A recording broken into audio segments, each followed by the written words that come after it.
Hey YouTube, it's Joseph here once again. Today is May 18th, 2020, and today is the 1 year anniversary since my grandfather passed away. And last time this year, which was actually yesterday of last year, the 17th of May of 2019, me and one of my friends, Jesse Albright, which I will link in the description box below, we made a automotive tribute video for both of our grandparents called Grandpa's Cars. It was a video that I wanted to make for several months, but didn't have time to make it until about the springtime when the weather was starting to get better in my local area because of snow and everything. But I finally was able to get the 71 Cutlass out of the garage, wash it, and do everything that I needed to do to get it ready for the video. Drove it over to his house and made the video with him.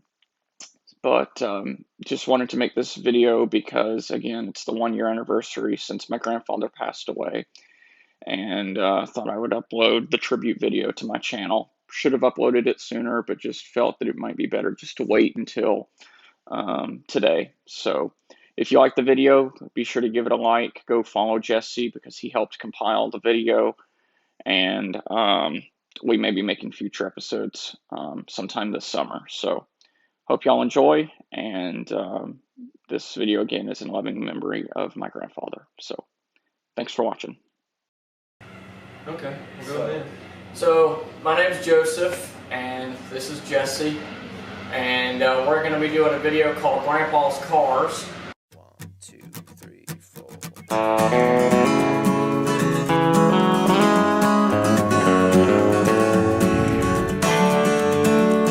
Blue bonnets down a long stretch of hill country highway. Wind is down, radio up, riding shotgun next to you. You were smoking Camel Lights behind the wheel. I can still hear you say 300,000 miles. You can't beat an old beat up Chevrolet. No, sir.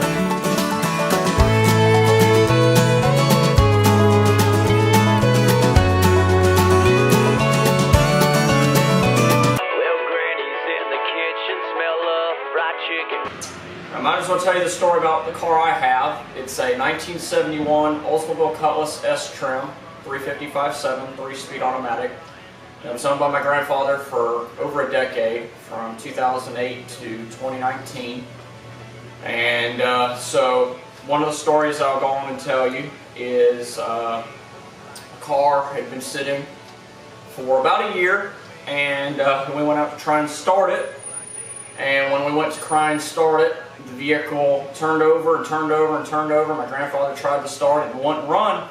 The battery went dead, and he said, no, it's not going to run this time. We'll try it again another trip. So maybe another month or so passes. We'll go back, I'll plug it in, we'll try it again. Still won't start. That's not like the car. So we check under the hood. The butterfly valve, this little choke on the carburetor, got stuck, and I popped it loose. And when we cranked it up, it smoked for probably 5 minutes trying to get it to start. Once it ran, it cleared itself out because the engine was flooded, but it ran just fine. Yeah.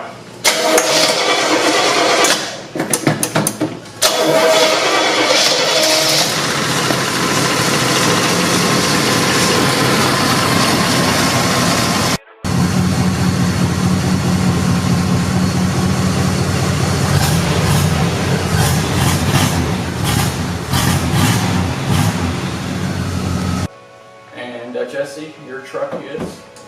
My truck, yeah, I got a 97 F-150 single cab, 4.2 liter. It was originally my granddad's truck.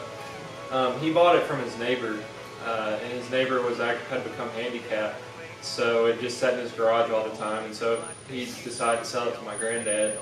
And my granddad had it for about 3 years, and then noticed that my brother and I really liked it a lot, and so eventually he ended up giving it to us. But I think my favorite story, just of like when I think about this truck is, which I have a bunch, but with my granddad in particular, we were at duck camp one time during the winter, and I had gotten sick because it was so cold and windy outside and wet and raining, and the weather was terrible. Anyways, I had gotten pretty sick, and so my granddad offered to drive me back down to Heber, which is only like an hour and a half down the road from where we hunt. And so we went back that night, And I remember I was running like a really high fever, and so I was just freezing. My body was shaking. And my granddad, he came out, or he went outside and started the truck. And then as soon as I got in the truck, he had it all heated up, because since it's just a little single cab, it heats up really fast. And it was like an oven in there. And before I knew it, I fell asleep. And then when I woke up, my granddad and I were in Heber, and we had a bowl of soup, and then that was that. But just stuff like that. He used to drive my brother and I down to duck camp all the time, so the three of us would have to cram up in the back in there. And but yeah.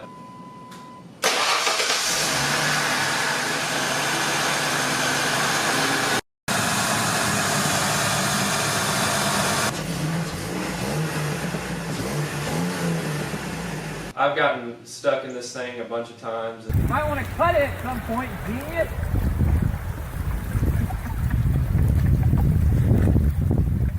Come on.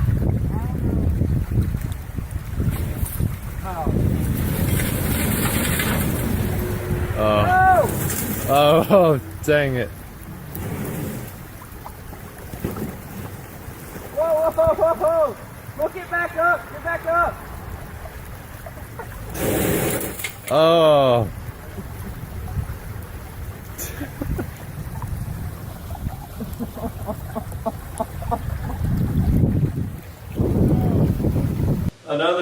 Another quick funny story. Whenever I went to get it wasn't my license, it was my drive. No, it was my license. My granddad took me. He was actually in town, and the truck was my brother and I's at this point, so we already had the truck.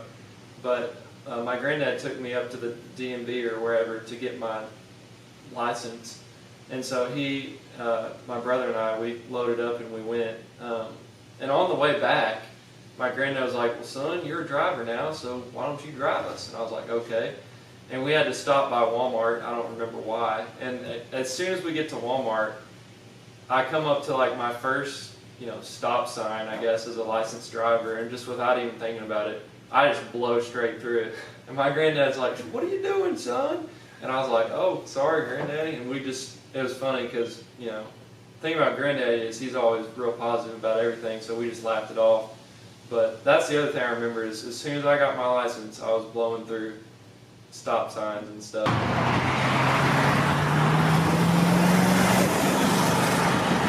Down to visit my grandfather, and he grabbed the keys to Cutlass, and he said, "Let's go for a ride." And he handed me the keys.